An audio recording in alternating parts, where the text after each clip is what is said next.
And we're going to be returning to Rock Hill High School. Oh, yeah, this is one of my favorite places to go for Fired Up Friday. Last year, they opened things up for us, Season 3, Week 1. And that pep rally was so good, no one could forget about it throughout the course of the season. They ended up being our champion. So you know that they want to defend that title.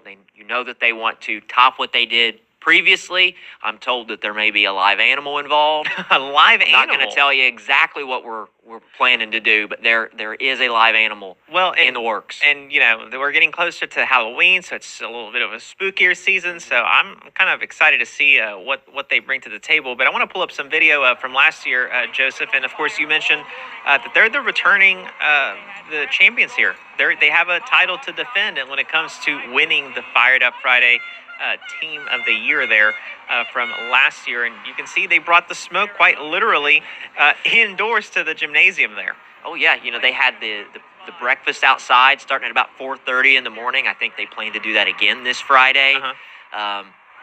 What else do they have going on? I mean, just the fact that the community is kind of all bought in on Red Men athletics. They love Rock Hill sports, and we saw that on display last year. You know, both sides of the bleachers were full, which you don't see that very often. Sometimes you're lucky to get just one side full, and, you know, that's not an indictment on any other community or any other school. We go to a lot of schools where there's not a lot of people to go around, right?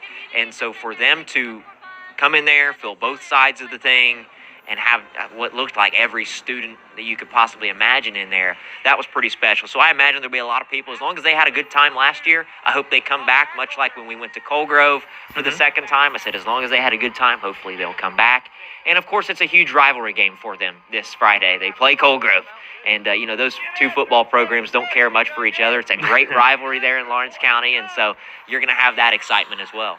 Now, something I've noticed off the bat that I can't believe we haven't really touched on much this year, the Mountain Dew. I mean, you saw a student hand you a dew off the bat. Haven't really been seeing the Mountain Dew challenges so far this year, so I would venture to say that we could expect some more Mountain Dew from Rock Hill this year. Yeah, I will say off camera at Chapmanville, they were drinking some Mountain Dew out there. I just don't think it made the air, so it certainly had its place.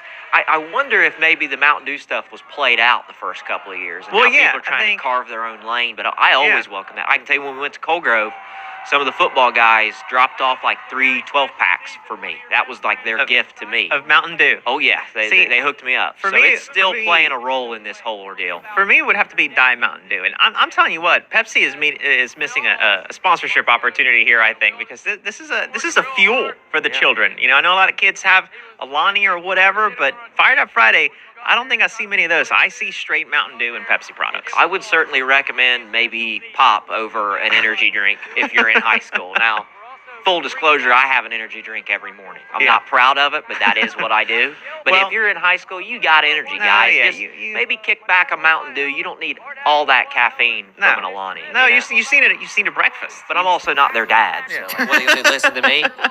But yeah, we certainly welcome the Mountain Dew presence, and I hope Rock Hill has some on tap for us out there. Yeah, well, and you know, I mean, obviously they got to get up early for this, just like you do. The difference is, though, once this is all said and done, you have to keep having a work day ahead of you. Correct. They just have to, you know, make it to 2 o'clock, and then they can go about their merry way. But they also have a game at 7 o'clock at night, which means you're not getting in bed till after 10:30, 11 o'clock, if that's what you plan to do. That's true. It's a long day for everybody.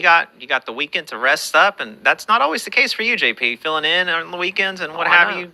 We have you shooting football over I'm a corpse on Saturday mornings. Like when Ohio State has a big noon kickoff, that's a problem for me because I'd like to sleep a little further than that. You know? Well, if I know you, it doesn't matter. I'm up.